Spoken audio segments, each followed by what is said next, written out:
అనకాపల్లి జిల్లా కేంద్రంలోని తహసీల్దార్ కార్యాలయం అస్తవ్యస్తంగా మారింది. అది ప్రభుత్వ కార్యాలయమా లేక పాడుబడిన భవనమా అని ప్రజలు భయపడే పరిస్థితి నెలకొంది. తాజాగా కురుస్తున్న వర్షాలకు ఆఫీస్ మొత్తం చెరువును తలపిస్తుంది.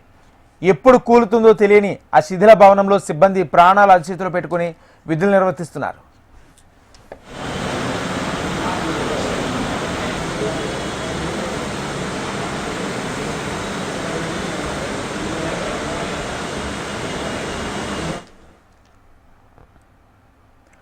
కురుస్తున్న వర్షాలకు తహసీల్దార్ కార్యాలయం మొత్తం నీట మునిగింది. భవనం పూర్తిగా శిథిలావస్థకు చేరడంతో వర్షపు నీరు నేరుగా రికార్డ్ రూమ్లోకి చేరుతుంది.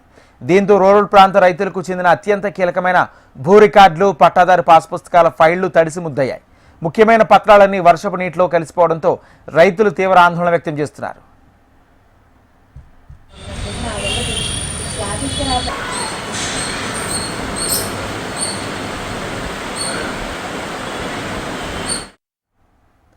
అక్కడ పనిచేస్తున్న సిబ్బంది పరిస్థితి దయనీయంగా మారింది. ఎప్పుడు పైకప్పు పెచ్చులు ఊడిపడతాయో, ఏ క్షణాన భవనం కూలిపోతుందోనని భయంగా పనిచేస్తున్నారు.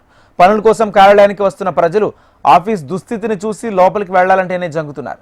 జిల్లా హెడ్ క్వార్టర్స్లో ఒక ముఖ్యమైన కార్యాలయం ఇంత దారుణంగా ఉండడంపై జిల్లాలో విమర్శలు తీవ్రతంగా వ్యక్తమవుతున్నాయి. ఈ సమస్యలకు తోడు పరిపాలనాపరమైన ఇబ్బందులు కూడా ప్రజలను వేధిస్తున్నాయి. 2 నెలల నుంచి అనకాపల్లి జిల్లా తహసీల్దార్ కార్యాలయానికి పూర్తిస్థాయి అధికారులు లేరు. ప్రస్తుతం డిప్యూటీ తహసీల్దార్తోనే కార్యకలాపాలు సాగుతున్నాయి. ఏ చిన్న పని కోసం వచ్చినా తహసీల్దార్ లేరు అనే సమాధానమే వినిపిస్తుంది. రైతులు, సామాన్య ప్రజలు నిరాశతో వెనుక తిరిగిపోతున్నారు.